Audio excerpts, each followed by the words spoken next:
খেজুর আর লিকুইড দুধ দিয়ে শরবত বানাবো। তোমরা এটাকে হেলদি জুসও বলতে পারো। শরবতের রেসিপিটা দেখুন। গ্লাসের মাপ করে আমি 3 গ্লাস দুধ নিলাম। দুধটাকে ভালোভাবে ফুটিয়ে নেব। যেহেতু খেজুর দিয়ে শরবতটা বানাবো তো কিছুটা খেজুর নিয়ে নিয়েছি, ভালো ফ্রেশ খেজুর। খেজুরের বীজগুলো সব বার করে নিলাম। চাল মগজ অ্যাড করবে। এখান থেকে কিছুটা দুধ তুলে নিয়ে খেজুরের মধ্যে দিয়ে ভিজিয়ে দেবো। তোমরা এই দুধের পরিবর্তে গরম জল করেও দিয়ে ভিজিয়ে দিতে পারো। এখানে 1 চামচ কাস্টার্ড পাউডার নিয়ে নিলাম। কাস্টার্ড পাউডারের মিশ্রণটা দিয়ে দেবো দুধের মধ্যে। এটা ভালোভাবে ফুটে গেছে, লাবিয়ে নেবো। খেজুর আর চাল মগজ যেটা ভিজিয়ে রেখেছিলাম ওইটা মিক্সচারের মধ্যে দিয়ে দেবো। চিনিটাও অল্প দেবো, যেহেতু খেজুর মিষ্টি তার জন্য চিনি অল্প দিলাম।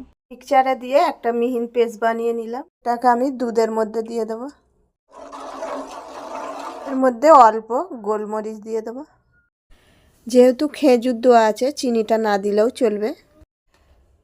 খেজুর দিয়ে দুধের শরবতটা রেডি হয়ে গেল। এটাকে আমি শরবত বলি, তোমরা এটাকে হেলদি জুসও বলতে পারো। আর রোজা রেখে যে হালকা মানে শরীরটা হালকা একটা মেহসুস হয়, এই শরবতটা খেলে কিন্তু সেই হালকা মেহসুসটা আর হবে না। তো খুব সুন্দর একটা প্রোটিন শরবত।